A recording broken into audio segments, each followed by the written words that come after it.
Raven Rock to me, like what it is, what it's for? No. Raven Rock, like Area 51, remains one of the U.S. government's most classified installations. It's all part of a plan that was hatched 70 years ago. In the 1950s, the government came up with plans for a deep underground command center where the president and, a few hundred staff members not only could take shelter, but also could direct a nuclear war. The plan is called Continuity of Government, or COG. At any moment, we could see thousands of members of the government completely wiped out, but there's a secondary government, a shadow government that is ready to take over at a moment's notice.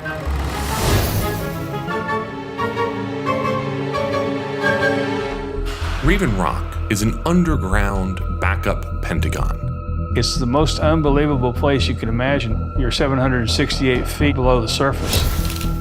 Don Cammell spent 3.5 years at Raven Rock as part of the president's communication team. He's never spoken on camera before about his time working in the secret bunker. Basically, they carved out a city underground that could survive a direct hit from a nuclear blast.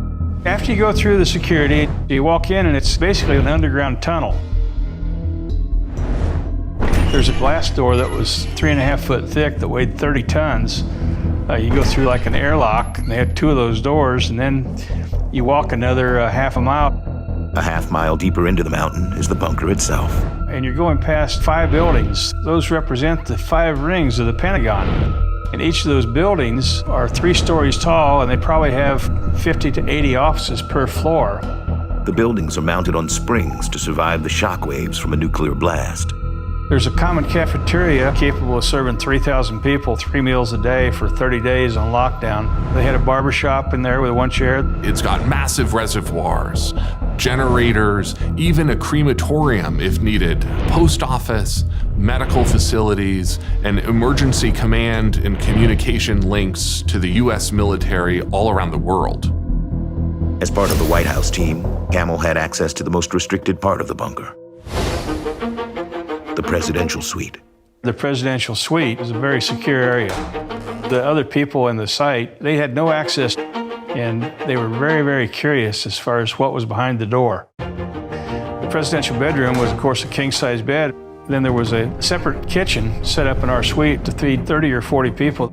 The presidential office overlooked the war room, which had the same display that was a duplicate of what they had in the Pentagon. We would look down, and of course they'd look up, and they couldn't see through the glass because it was a one-way glass.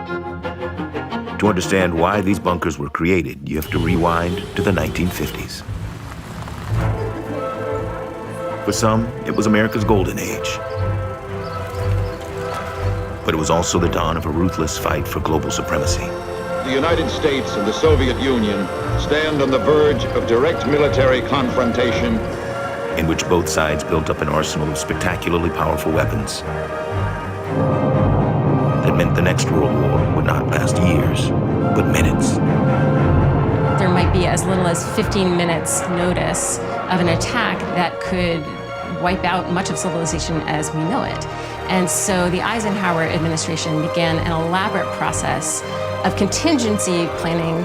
And if we only had a few minutes, then they didn't want to have any sort of layers of review or approval that would slow down the process of responding to a major emergency. To avoid mass panic, the U.S. government had created a nationwide civil defense program. We all know the atomic bomb is very dangerous. Since it may be used against us, we must get ready for it. Growing up in the 1950s, there were fallout shelters, places where you would go if the nuclear war occurred. And in those fallout shelters, there was water, there were prescription drugs. The notion really was that you could go there and survive. The government starts telling Americans that not only can they survive a nuclear war, but they could go on living their lives as long as they come together in an unquestioning mass. Duck and cover. This family knows that even a thin cloth helps protect them. Even a newspaper can save you from a bad burn. But while the public was being told to build shelters and duck under their desks, the government elite were going to hide under tons of rock and reinforced concrete. There was an awareness at the highest level of the American government that these civil defense drills were really window dressing.